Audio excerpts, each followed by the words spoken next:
Hey, happy Friday, everyone. It's Meredith. I'm here with a message for the 2nd of September. Happy September. Yeah, pardon the lack of daily reading. Some of you sent some emails. So the calendar just hasn't allowed for it. The measurement of time is not allowed for readings lately. Though, we're here today. The sun's in Virgo. The moon is in Scorpio. It is moving into Sagittarius a bit later today. Our parade of planets remains in retrograde. Mercury's about to join them on the 9th. We have a full moon on the 10th, and I believe that happens in Pisces. So we're using This Might Hurt Tarot for our message today. So we're tuning into the energy atmosphere per usual. Let's see what's going on out there, how we may be engaging. And our first card is the Star. And I have to cover her up in this deck because apparently she's a little too nude for YouTube. I got flagged for using this deck. I know, right? Censorship. Whatever. The Star. Woohoo! Our intentions, our manifestations. You know, we've been in a season of manifestation. We have been reaping the rewards, celebrating all over the place for everything that is coming to our foundation because of our beautiful broadcast, because of our beautiful heart-spaced self-expression, right? So here's the Star as great confirmation that this season continues for us. This energy atmosphere of manifestation continues for us. She comes with, nice, look at this, the 7 of Coins. I think I've shared with you all that this card used to be a huge heavy sigh eye roller for me. It was one of those cards that said, hurry up and wait. Yeah, until, I began to realize that when you consider the harvest, you don't stand there and scream at your tomatoes and ask them to hurry up, or your roses, or whatever beauty you have blooming. It all happens in its own right, perfect, divine timing, doesn't it? And I love how this character's done, especially in this deck, because this one looks happy. Most tarot decks, the 7 of Coins, the person or the character on the card looks kind of woe-begotten because their harvest isn't yet ready for picking. And what I see here is great appreciation, and it's great appreciation, gratitude that brings us everything that the Star promises. One of the things about the Star is a message of resiliency, our ability to start over, right? The Star follows the Tower, as I so often mention. And when we take down a tower, or a tower comes down for our highest and greatest good, it leaves a bit of a debris field, and we walk on courageously vulnerable. This is why she's almost always naked in tarot, because she's got nothing to hide. The tower's down, the walls are down, everything is out in the open. And the Star character represents that courageousness, our courageousness to follow our guiding star, to dream our dreams and make them a reality. And you can see here by the seed thoughts that we've planted in this amazing atmosphere of manifestation, those seed thoughts are now ripening like fruit on the vine. Excellent, right? Congratulate yourselves. Yes, look at this. And then we have the Sun, happiest card in tarot. We don't need to turn over any other cards here because it doesn't get bigger or brighter, more lovely than this card. So all things good, right, and clear in the light of the sun. We have the sun shining on this harvest that's on the vine, and it represents what we're holding in heart space. So this is a nice message from the universe for us saying, I've got you. I've heard you. It's coming. It's becoming. It's in the oncoming. And your celebration of appreciation and gratitude here in the now is what drives all of what's in your heart center. And then we have the King of Pentacles, father of the material. There he is. I love the King of Pentacles. He's one of my favorite, most stable kings in tarot. I love that he's so chill. Just get a good close-up on him, right? Do you get more chill or relaxed and zen than that? You know, the Light Seer's Tarot, the King of Pentacles in that deck, same general attitude there. And what that is for me is presence in the now. This is not living in the past. This is not worrying over the future. This is being here and now. And this vibe, this broadcast, this frequency is what brings the sun. It's what brings the manifestation to light for us. And this king in particular is celebrating now, trusting completely, implicitly, without question. There is no doubt for the energy of this king that all he holds, all he envisions, and everything he contributes energetically to his ripple effect will continue to bless him. Great attitude for us to consider. Then we have the Six of Cups, soulmate energy. And this is all about self-relationship. This is only possible, what we're seeing here in these cards is only possible because of our connection to self. Six of Cups is referred to, its nickname is the soulmate card, and everyone thinks outside the self. Most people think outside the self. Yes, I caught myself. When they hear soulmate, they think of another person.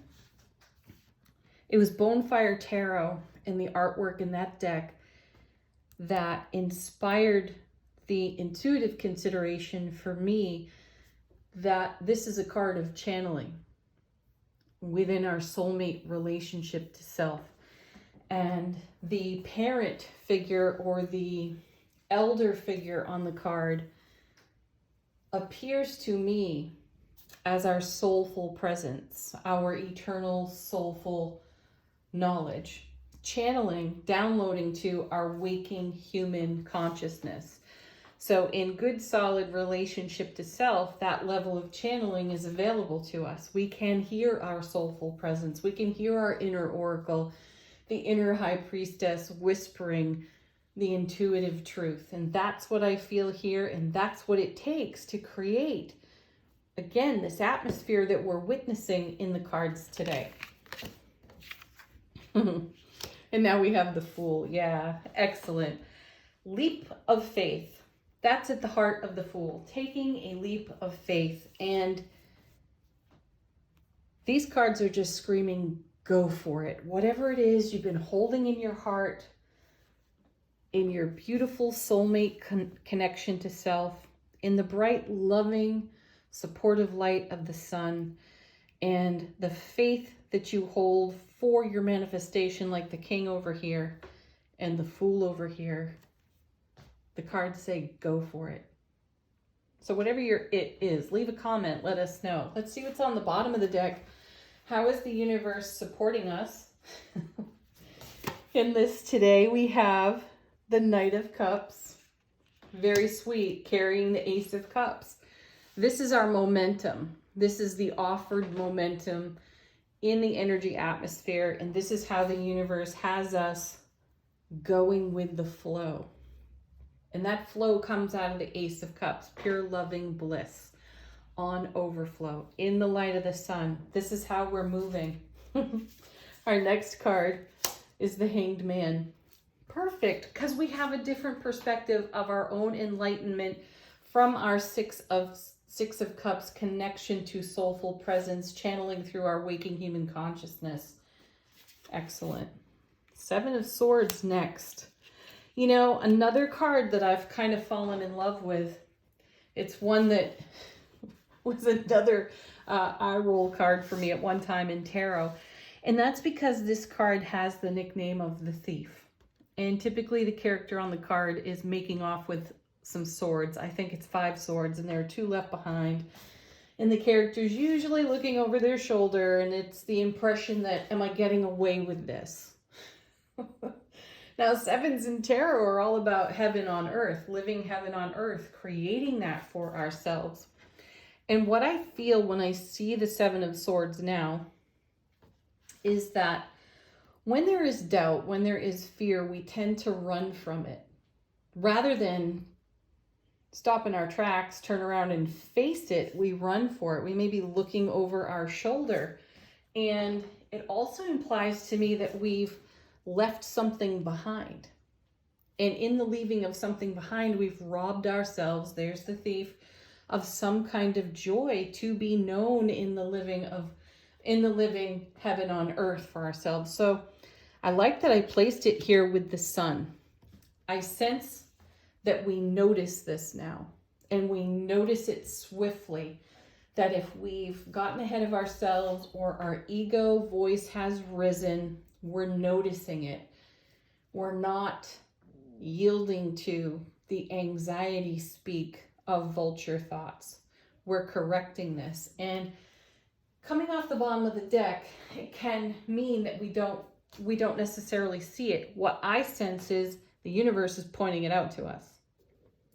So we can't ignore it. And then we have the Two of Wands.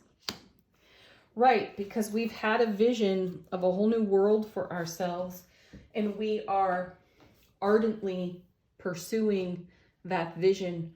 So we, like the King of Coins, are right here, right now, in gratitude, in appreciation, knowing that our broadcast and our ripple effect is bringing us more of the sun, more of the harvest, more dreams to dream on the star, more going with the flow of allowing here in the Knight of Cups. And last but not least, and how perfect is this? Nine of Cups, dreams coming true. This reading confirms itself from one card to the next. Let's do angel answers. Well, if you have a question for these cards, do ask it. Falling out on the floor, let go. Perfect. And the situation will improve.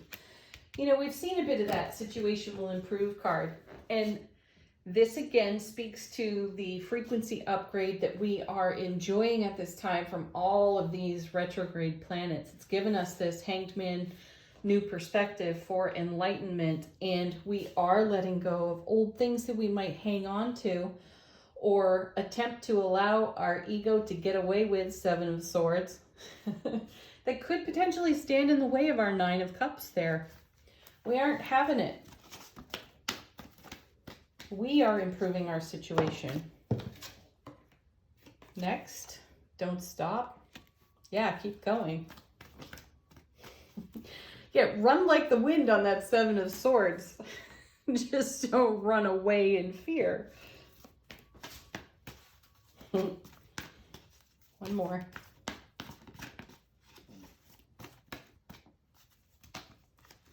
Beautiful. Oh, I love this. Stay positive. Stay focused on your positive vibe. All right, from the Elemental Oracle, what is our soulful presence whispering to us today? Okay. Well, there are 3 on the floor, and we have first, mountain, clarity. Ooh, confirming the sun. Yeah, this is a clear vision from above. We have a bird's eye view of everything in motion and manifestation for us, so that we have feels like we have a little bit of direction in how we are going with the flow. And then we have, sorry, some of the printing here is super tiny. Solitariness, desert. Again, we're talking about self-relationship here. And that's confirmation of our Six of Cups, you know, our soulmate relationship to self. We've got to go quiet and we've got to go still at times to be able to hear, sense, feel, know, perceive, enlighten the incoming information as it is channeled to us. And then, oh, beautiful, creation, water. There it is. Confirmation of the star yet again, the Nine of Cups, the Knight of Cups as well. All great energies. Sorry, I forgot to turn my phone off. All right, that's it, folks. Have a beautiful Friday. Have a beautiful weekend. Peace. Namaste.